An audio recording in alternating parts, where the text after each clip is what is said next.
본 말씀 5장 10부터 12절 말씀을 우리 함께 봉독하겠습니다. 의를 위하여 박해를 받는 자는 복이 있나니 천국이 그들의 것임이라. 나로 말미암아 너희를 욕하고 박해하고 거짓으로 너희를 거슬러 모든 악한 말을 할 때에는 너희에게 복이 있나니 기뻐하고 즐거워하라. 하늘에서 너희의 상이 큼이라. 너희 전에 있던 선지자들도 이같이 박해하였느니라. 아멘. 자, 이제 오늘 우리 함께 살펴볼 말씀은 이제 팔복의 마지막 복으로 의를 위하여 박해를 받는 자가 받는 복에 대한 내용입니다. 여기서 말하는 의라는 것은 그 예수님을 의미하는데요. 오늘 본문 말씀을 다시 보시면 의를 위하여 박해를 받는 자는 복이 있나니 천국이 그들의 것임이라. 그 다음 11절 나로 말미암아 너희를 욕하고 박해하고 거짓으로 너희를 거슬러 모든 악한 말을 할 때는 너희에게 복이 있나니. 자, 말씀을 보시면 11절은요 10절에 뭡니까? 반복입니다. 그래서 예수님은 앞에서 말했던 의가 바로 자기 자신임을 11절에서 분명하게 밝힌 것을 볼 수 있고요. 또 이 같은 사실은 마태복음 5장과 병행 구절인 누가복음 6장도에서도 우리가 확인해 볼 수 있습니다. 한번 보세요. 누가 6장 22절 인자로 말미암아 사람들이 너희를 미워하고 멀리하고 욕하고 너희 이름을 악하다 하여 버릴 때는 너희에게 복이 있도다. 그날에 기뻐하고 뛰놀라. 하늘에서 너희의 상이 큼이라. 그들의 조상들이 선자들에게 이와 같이 하였느니라. 아멘. 자, 이처럼 예수님을 위하여 받는 박해라는 것은 남의 것을 도둑질하거나 사기를 치는 등 어떤 악한 행동에 대한 형벌 개념이 아니고 오로지 누구 때문에요? 예수님 때문에, 예수님을 위하여 당하는 고통과 괴로움을 이야기합니다. 자, 그렇다면 대체 예수님을 위한다는 것이 무슨 의미인가? 예수님을 위하는 것이 무엇이길래 세상으로부터 그것 때문에 미움과 박해를 받는다는 건가? 이게 오늘의 핵심 내용인데, 본론으로 들어가기 전에 먼저 우리가 당시의 상황을 좀 보고자 합니다. 당시 팔복의 말씀이 선포될 때의 상황입니다. 마태복음 4장 23절부터 25절이요. 보세요. 예수께서 온 갈릴리에 두루다니사 그들의 회당에서 가르치시며 천국 복음을 전파하시며 백성 중에 모든 병과 모든 약한 것을 고치시니 그의 소문이 온 수리아에 퍼진지라. 사람들이 모든 앓는 자 곧 각종 병에 걸려서 고통당하는 자 귀신 들린 자 간질하는 자 중풍병자들을 데려오니 그들을 고치시더라. 갈릴리와 데가볼리와 예루살렘과 유대와 요단강 건너편에서 수많은 무리가 따르니라. 아멘. 여러분, 지금 예수님께서 이게 바로 팔복 말씀 바로 앞에 있는 구절인데, 예수님이 지금 어떤 상황에서 제자들에게 팔복의 말씀을 주고 계십니까?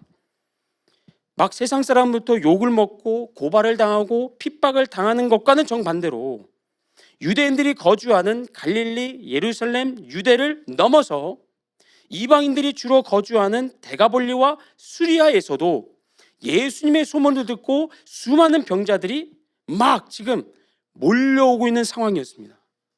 막 예수님께로 나오는 상황이었어요.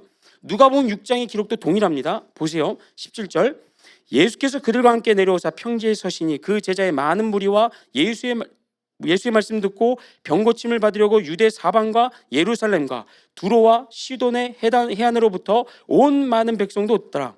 더러운 귀신에게 고난받는 자들도 고침을 받는지라. 온 무리가 예수를 만지려고 힘쓰니 이는 능력이 예수께로부터 나와서 모든 사람을 낫게 함이러라. 아멘. 마찬가지로 누가복음에서도 예수님이 팔복의 축약형인 그 말씀을 전파하시는 그 상황 속에서 어떤 일이 지금 벌어지고 있습니까? 유대인들뿐만 아니라 이방인들조차도 예수님의 소문을 듣고 명성을 듣고 막 몰려왔고요. 뭐 하려고 힘썼냐면 예수님을 결박하고 욕하고 괴롭히려고 힘쓴 게 아니라 어떻게 해서든지 치료를 받기 위해서 힘썼습니다. 왜냐하면 예수님의 몸에서는 치유의 능력이 흘러넘쳐서 예수님을 만지기만 해도 더러운 귀신이 떠나가고 각종 질병이 치료되니까 그 당시에 예수님 주위에는 유대인 이방인 가릴 거 없이 수많은 무리들이 예수님을 겹겹이 에워싸고 있었습니다. 자, 그랬을 때 과연 그 모인 무리들이 예수님을 바라보았던 시선은 어땠을까요? 어떤 시선으로 예수님을 바라보았을까요? 뭐 미움과 증오가 충만해서 예수님을 째려봤을까요? 아니면 존경하는 마음으로 예수님을 우러러 봤을까요? 치료받기 전에는 존경과 기대심으로 예수님을 만났다가 치료받은 후에는 아마도 고마움과 감사함이 더해져서 막 예수님 앞에서 어쩔 줄 몰라 했을 겁니다. 뿐만 아니라 이렇게 위대하신 예수님을 가까이에서 보고자 하는 제자들까지 무리들은 아마도 부러운 눈으로 바라봤을 거라는 겁니다. 이게 그 당시 상황입니다. 그렇게 세상 말로 하면 막 예수님과 제자들의 주가가 한창 막 올라가고 있을 때, 다시 말하면 그들을 향한 세상의 핍박이 단 1도, 한 개도 오고 있지 않을 때 예수님께서 불쑥 제자들에게 예수님 때문에 당할 박해를 말씀하셨다는 겁니다. 자, 예수님의 인기가 시들해지고 그 능력이 점차 바닥을 드러내서 주위에 있는 사람들이 예수님을 바라보는 시선이 전과 달라졌다면 모를까? 그게 아니라 매일이 잔치집처럼 가는 곳마다 수많은 사람들이 몰려들고 있는 그 상황 속에서 예수님이 찬물을 확 끼얹었다는 거죠. 뜬금없이 핍박을 말씀하셨습니다. 왜 그러셨을까? 여기는 두 가지 메시지가 담겨 있습니다. 첫 번째는 세상의 인기와 칭찬이 영원하지 않다는 겁니다. 예수님은요, 이미 알고 계셨죠. 지금은 막 치료받아서 좋아하고 박수치고 갈채를 보내는 사람들이 훗날 어떻게 변할걸요? 예수님을 공회에 고발하고 십자가에 못 박아 죽이라고 소리칠 것을, 폭도로 변할 것을 예수님은 알고 계셨습니다. 그러니까 제자들로 하여금 지금 막 사람들이 몰려들고 부러워하고 막 존경하고 그럴 때 쉬 사라져버릴 사람들의 인기와 칭찬에 뭐 하지 말라고요? 현혹되지 말라고요. 거기에 마음 뺏기지 말라고 핍박을 미리 말씀하신 것이었습니다. 이어서 두 번째 메시지는 뭐냐면 당황하지 말라는 겁니다. 예수님의 제자로서 세상의 미움과 박해를 받는 일은 고약하거나 괴상한 일이 아니라 당연한 일이라는 거죠. 그러니까 그 일이 닥쳤을 때, 세상이 너희에게 핍박을 가져다 줄 때 놀라지 말고 담대하게 견뎌내라 꼭 말씀하시기 위해서 당시의 제자들로서는 도무지 상상할 수 없었던, 그죠? 막 사람들이 몰려들고 칭찬하고 박수치고 감사해하는 그런 상황 속에서 예수님이 미리 핍박을 말씀하신 것이었습니다. 자, 그런데 여기서 우리 이렇게 질문해 볼 수 있습니다. 왜 예수님의 제자들은 예수님 때문에 핍박을 당해야 하는가? 예수님은 세상의 미움과 핍박 당함을 왜 당연하다고 말씀을 하시는가? 이 질문에 대해서 요한복음 15장에 보면 예수님이 분명하게 답을 주십니다. 한번 읽어볼까요? 요한복음 15장 18절부터 20절입니다. 시작.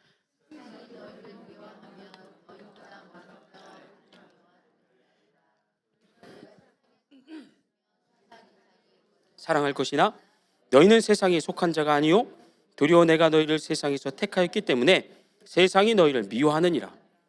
내가 너에게 종이 주인보다 더 크지 못하다 한 말을 기억하라. 사람들이 나를 박해하였은즉 너희도 박해할 것이요 내 말을 지켰은즉 너희 말도 지킬 것이라. 아멘. 세상이 예수님의 제자들을 박해하는 이유, 미워하는 이유가 뭐랍니까? 예수님을 미워하기 때문에. 예수님께 속한 제자들도 당연히 세상이 미워한다는 겁니다. 그러면 여러분, 세상이 왜 예수님을 미워할까요? 세상이 왜 예수님을 미워하죠? 그건요, 예수님께서 우리를 구원하실 메시아요 그리스도로 이 세상에 오셨기 때문입니다. 여러분, 만약에 예수님이 그저 치료자로서 또는 자선가로서 세상에 오셨다면요, 세상은 예수님을 웰컴해 주었을 겁니다. 예수님이 갖고 계시는 그 신적인 능력을 가지고 막 사람들을 치료해주고 배고픈 사람들을 먹여주는 일만, 그렇게 자선을 베풀고 그렇게 선행을 베푸는 일만 하셨더라면 세상은 예수님의 인기를 평생 보장해 주고요, 어디서나 VIP로 대접하면서 예수님과 친구가 되어 주었을 겁니다. 세상이 예수님을 미워한 이유가 뭐라고요? 예수님이 세상에 구원자로 오셨기 때문이라는 거죠.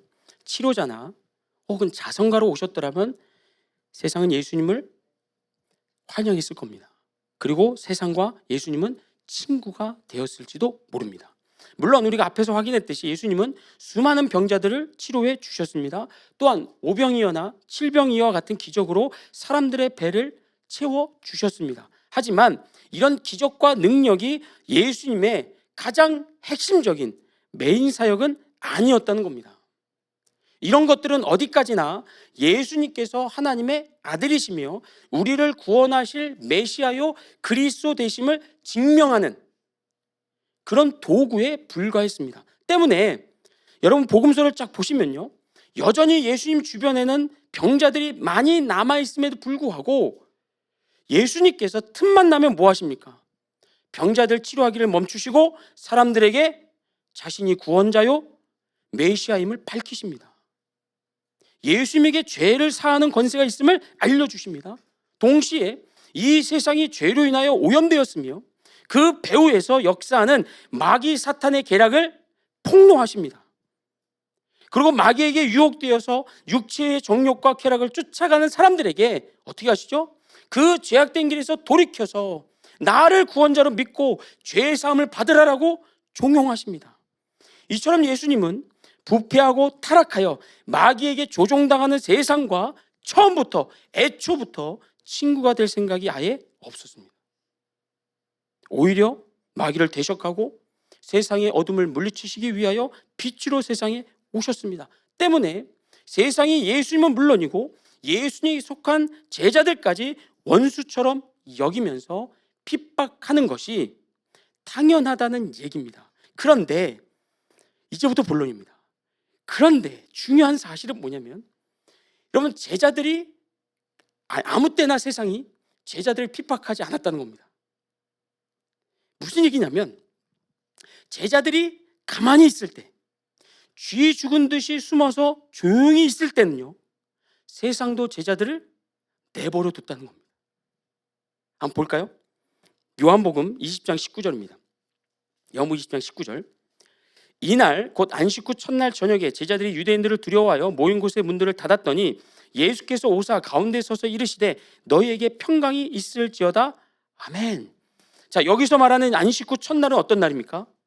예수님이 부활하신 날입니다. 오늘 우리로 얘기하면 주일이 되는 거죠. 흥미로운 건 뭐냐면 예수님이 십자가에 못 박히셨던 금요일로부터 지금 본문이 이야기하는 주일 저녁까지 제자들은 세상으로부터 어떤 핍박도 받지 않았다는 겁니다. 예수님을 못 박아 죽인 세상은요, 그 여세를 몰아서 예수님의 제자들까지 다 어떻게 할 수 있었습니까? 그들을 결박해서 감옥에 쳐 넣을 수도 있었습니다. 그런데 어찌된 일인지 예수님의 죽음 이후에 3일 동안 세상은 제자들의 털끝 하나도 건드리지를 않습니다. 더 놀라운 건 요한복음 20장 26절로 가보세요. 같이 읽겠습니다. 시작. 여드레를 지나서 제자들이 다시 집안에 있을 때 도마도 함께 있고 문들이 닫혔는데 예수께서 오사 서서 이르시되 너희에게 평강이 있을지어다 하시고. 아멘. 자, 요한복음 20장 19절로부터 며칠이 지났습니까? 여드레 8일이 지났습니다. 근데 그 8일이 지나는 동안에 역시나 제자들은 핍박이라고 부를 만한 어떤 괴롭힘도 어떤 고난도 당하지를 않았습니다. 세상이 뭐 했습니까? 제자들을 내버려 뒀다는 겁니다. 그럼 언제부터 세상이 제자들을 핍박했는가? 이게 중요하죠. 언제부터? 사도행전으로 갑니다. 사도행전 5장 27절부터 33절입니다. 제가 읽어드릴게요. 그들을 끌어다가 공회 앞에 세우니 대제사장이 물어 이르되 우리가 이 이름으로 사람을 가르치지 말라고 언금하였으되 너희가 너희 가르침을 예루살렘에 가득하게 하니 이 사람의 피를 우리에게로 돌리고자 함이로다. 베드로와 사도들이 대답하여 이르되 사람보다 하나님께 순종하는 것이 마땅하니라. 너희가 나무에 달아 죽인 예수를 우리 조상의 하나님이 살리시고 이스라엘에게 회개함과 죄사함을 주시려고 그를 오른손으로 높이사 임금과 구주로 삼으셨느니라. 우리는 이 일의 증인이요 하나님이 자기에게 순종하는 사람들에게 주신 성령도 그러하니라 하더라. 그들이 듣고 크게 노하여 사도들을 없이하고자 할세. 아멘. 세상이 언제 제자들을 핍박하기 시작했습니까? 제자들이 예수님을 자신들의 구원자로 믿었을 때가 아니라 그 믿음을 공개적으로 나타낼 때, 공개적으로 예수 그리스도의 복음을 전하며 때 비로소 세상의 핍박이 시작되었다는 겁니다. 여러분, 이런 현상은요, 우리가 바울의 회심에서도 살펴볼 수가 있습니다. 사도행전 9장에 보면 잘 아시죠? 바울이 사울이었을 때 다메섹으로 가던 중에 부활하신 예수님을 만났고 그만 눈이 멀고 맙니다. 그래서 다메섹에 들어가서 어떻게 됩니까? 그 다메섹의 크리스찬인 아나니아의 중보기도를 통하여 사울의 눈이 치료가 되고 예수님을 구원자로 믿게 됩니다. 그런데 사울이 유대인들에게 핍박을 받게 된 원인은요, 그가 유대교인으로서 크리스찬인 아나니아를 만난 것 때문도 아니고요, 단지 그가 예수님을 구원자로 믿은 것 때문도 아니었다는 겁니다. 사울이 유대인들의 핍박을 받게 된 원인이 언제 그렇게 됐느냐? 사도행전 9장 22절부터 23절입니다. 함께 읽겠습니다. 시작. 사울은 힘을 더 얻어 예수를 그리스도라 증언하여 다메섹에 사는 유대인들을 당혹하게 하니라. 여러 날이 지나매 유대인들이 사울 죽이기를 공모하더니. 아멘. 계속 보세요. 말씀을. 사도행전 9장 28절부터 29절입니다. 사울이 제자들과 함께 있어 예루살렘에 출입하며 또 주 예수의 이름으로 담대히 말하고 헬라파 유대인들과 함께 말하며 변론하니 그 사람들이 어떻게 해요? 죽이려고 힘쓰거늘. 사울이 가는 곳마다 유대인들이 그를 핍박하고 그를 죽이려고 한 이유가 뭐랍니까? 그가 단지 예수님을 구원자로 믿었기 때문이 아니라 그가 믿는 예수님이 구원자라는 사실을 담대하게 전했기 때문입니다. 만약에 사울이 예수님을 구원자로 믿되 말로 전하지 않았다면 어땠을까요? 그냥 나 혼자만 잘 믿으면 되지, 그러면서 그냥 조용하게 지냈더라면 사울을 향한 유대교의 핍박은 없었을지도 모릅니다. 그 전에 보았던 예수님의 제자들도 마찬가지입니다. 만약 그들이 공회의 명령대로 입을 다물고 더 이상 전도하지 않았더라면 핍박을 당하다가 비참하게 순교당하지 않고 그냥 평범하게 살다가 눈을 감았을지도 모릅니다. 하지만 예수님의 제자들이나 나중에 바울로 이름을 개명하는 사울은요, 전도로 촉발된, 전도로 인하여 받게 된 핍박에 아랑곳하지 않고 어디서든지 예수 그리스도의 복음을 담대하게 선포했습니다. 누가 시켜서 그랬습니까? 전도하라고 찌르고 떠밀고 강제해서 전도한 겁니까? 아닙니다. 예수님의 제자들과 바울은요, 모두 자원하여 자발적으로 복음을 전했습니다. 왜요? 오늘 우리가 본문 말씀에서 보았던 예수님이 말씀하신 하늘의 상, 그거 바라봤기 때문입니다. 지금까지 말씀드린 내용을 제가 정리해드리겠습니다. 자, 처음에 우리는 의를 위하여 박해를 받는 자는 복이 있나니 천국이 그들의 것임이라 라고 하는 8번째 복을 보면서 여기서 말하는 의란 예수님을 가리킨다는 것을 확인했습니다. 그리고 이어서 그럼 예수님을 위한다는 게 뭔가? 라고 질문을 하고 그 답을 지금까지 우리가 쭉 살펴봤습니다. 찾으셨습니까? 여러분, 예수님을 위한다는 게 뭡니까? 예수 그리스도의 복음을 전하는 전도를 말합니다. 예수님을 구원자로 믿는 개인적인 신앙 고백을 넘어서서 세상 속에서 예수 그리스도의 복음을 담대하게 선포하는 전도자의 삶이 바로 예수님을 위하는 삶이라는 겁니다. 하지만 우리가 복음을 전할 때요, 세상이 가만히 있지 않는다고 했습니다. 예수님의 제자들과 바울에게 그랬던 것처럼 오늘날에도 이 세상은 전도자의 입을 막기 위하여 승진을 누락시킨다거나 관계를 끊어낸다거나 억울한 누명을 씌운다거나 매출을 감소시킨다거나 사회적으로 비난을 받게 한다거나 조롱과 무시를 받게 한다거나 차별 대우를 하는 등등 어떻게 해서든지 전도자의 입을 막기 위하여 지금도 그들을 핍박하고 있습니다. 그러나 사랑하는 성도 여러분, 오늘 본문 12절에서 예수님이 예수님을 위하여 박해를 받을 때 뭐라고 그랬습니까? 땅을 치고 후회하면서 억울해하고 복음에서 떠나라고 그랬습니까? 뭐라고 그랬죠? 기뻐하고 즐거워하라고요. 기뻐하고 즐거워하라. 왜냐? 그들에게 하늘의 상이 약속되어 있다고 합니다. 그것도 그냥 상이 아니라 어떤 상이요? 큰 상이요. 큰 상. 그러면서 구체적으로 예수님이 어떤 하늘의 큰 상이 있는가를 이렇게 표현을 하십니다. 한번 12절 보세요. 너희 전에 있던 선지자들도 이같이 박해하였느니라. 약간 아리송하시죠? 이게 무슨 상인가? 여러분, 이 말씀을 잘 묵상해 보시면 이런 얘기입니다. 세상의 핍박에도 굴하지 않고 꿋꿋하게 담대하게 전도자의 삶을 살아간 성도들에게 하나님께서 약속하시는 큰 상이란 건 뭐냐면 그들을 선지자의 반열에 올려주는 겁니다. 선지자의 반열. 우리 전에 있었던 선지자들, 아브라함과 모세와 다윗과 엘리야와 이사야와 예레미야, 다니엘 등등, 우리가 이 땅에 살면서 하나님의 말씀으로 보면서 도전을 받고 우리의 롤 모델이 되었던, 우리 신앙의 롤 모델이 되었던 그런 기라성 같은 선지자들과 어깨를 나란히 할 수 있는 영광을 상으로 주신다는 겁니다. 누구한테요? 예수님을 위하여 살아간 성도들, 더 구체적으로 핍박을 견디며 복음 전파에 힘쓴 전도자들에게 하나님께서 이 영광의 면류관을 상으로 주신다는 겁니다. 믿으십니까? 아멘. 아멘 하신 분들에게만 영광의 면류관을 주실 줄 믿습니다. 사랑하는 성도 여러분, 잘 들으세요. 세상과 마귀는요, 아무나 핍박하지 않습니다. 사람 봐가면서 핍박합니다. 그냥 교회 안에서만 성도고 교회 밖에서는 성도됨을 요런껏 감추는 그런 성도라는 이름을 가진 분들은 세상에 핍박하지 않습니다. 교회 안에서만 복음을 외치고 교회 밖에 나가서는 침묵하는 성도들도요, 세상과 마귀는 굳이 핍박하지를 않습니다. 그냥 내버려 둡니다.